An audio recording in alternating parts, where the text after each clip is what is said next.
Seperti kita ketahui bersama bahwa penularan virus corona dapat melalui droplet atau percikan yang dikeluarkan pada saat kita batuk atau bicara. Penularan terjadi ketika percikan dihirup oleh orang lain yang ada di sekitar.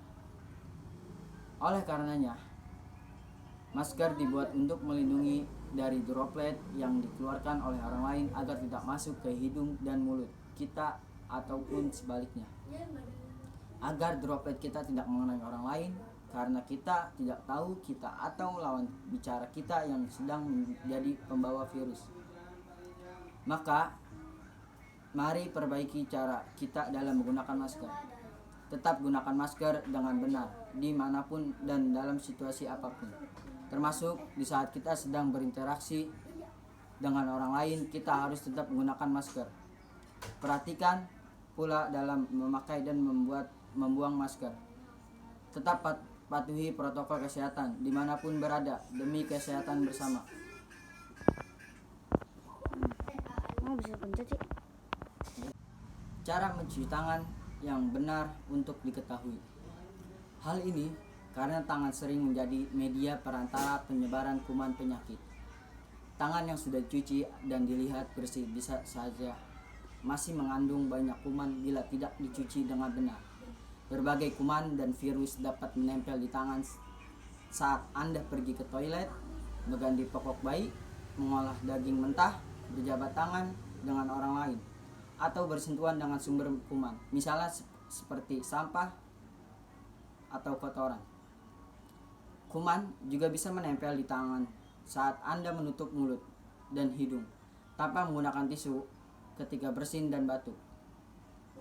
Tak hanya itu, virus corona penyebab COVID-19 juga bisa menempel di tangan dan menyebabkan infeksi jika tangan yang kotor menyentuh mata, hidung, dan mulut.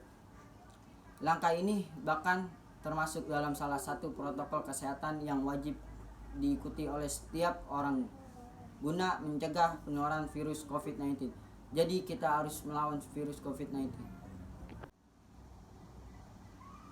Untuk menghentikan penyebaran virus COVID-19 yang terjadi saat ini, masyarakat telah diinstruksikan untuk melakukan physical distancing atau menjaga jarak antar manusia dengan cara tinggal di rumah, menghindari keramaian, dan menahan diri untuk tidak melakukan kontak langsung dengan orang lain.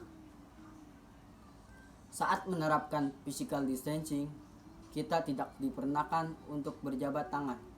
Kita juga harus berjaga jarak setidaknya 1 meter jika harus berinteraksi dengan orang lain.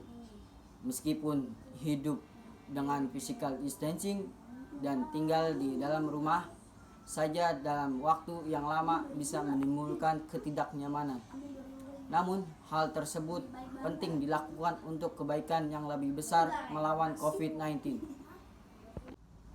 Seperti kita ketahui bersama bahwa virus COVID-19 merajalela. Bahkan sekarang vaksinasi COVID-19 tiba di Indonesia. Sejak vaksin COVID-19 tiba di Indonesia, tidak sedikit masyarakat yang belum setuju akan anjuran pemerintah untuk menjalani vaksinasi COVID-19. Padahal pemberian vaksin ini sangatlah penting, bukan hanya untuk melindungi masyarakat dari COVID-19, tetapi juga memulihkan kondisi sosial dan ekonomi negara yang terkena dampak pandemi. Vaksinasi atau imunisasi bertujuan untuk membuat sistem kekebalan tubuh seorang mampu mengenali dan dengan cepat melawan bakteri atau virus penyebab infeksi.